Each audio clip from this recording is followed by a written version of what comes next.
Here we'll look at another optimization problem, this one involving a rectangular garden. So this says a rectangular garden will be bounded on one side by a river and on the other three sides by a fence, and you have 600 meters of fence. What are the dimensions that will maximize the area? Alright, so let's first model this by drawing a picture. So I've got my river, and then I've got my fence, and I'm making a rectangular fence. So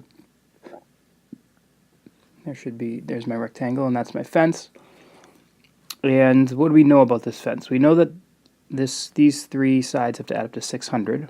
And we also know that these two sides should be the same, so I'll make that x and that x. And for now, I'll call that y. But since 2x plus y is equal to 600, I'll probably be able to use that information to write my area function in terms of one variable.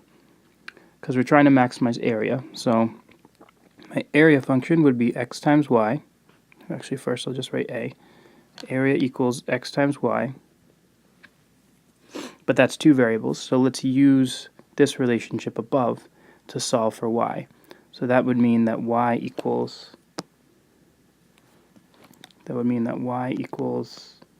600 minus 2x. So that means I can plug that in here.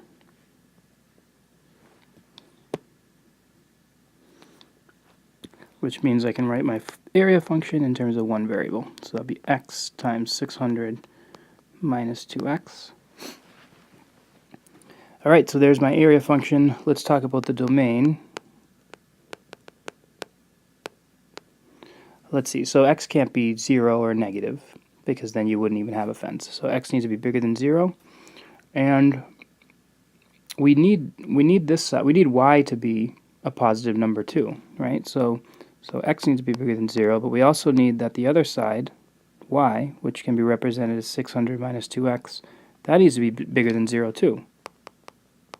So that means that 600 needs to be bigger than 2x, which means x needs to be less than 300. So the domain would go from 0 to 300.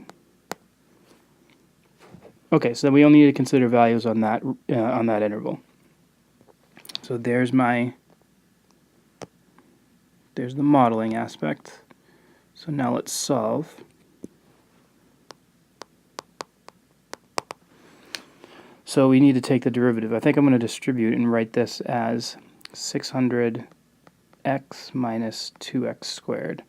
So therefore, when I take the derivative, it's easier. That's 600 minus 4x. Now I'll set that equal to 0. So that means 4x equals 600, and that means that x equals 150. And let's make sure we found in max.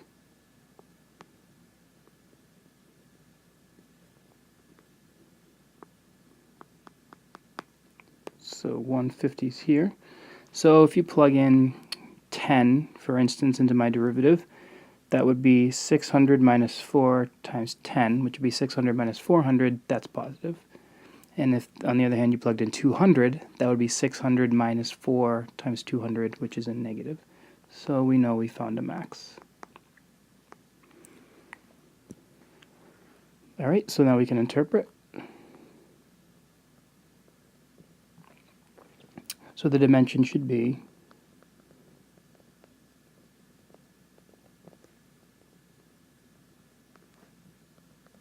the dimension should be 150 feet, or meters, rather, meters by, and y was 600,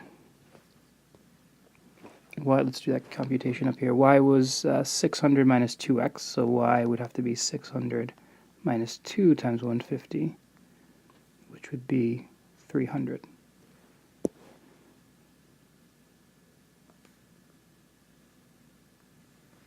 And there we go. And if you wanted to actually find the actual area, the maximum area, you'd want to evaluate the area function for x being 150.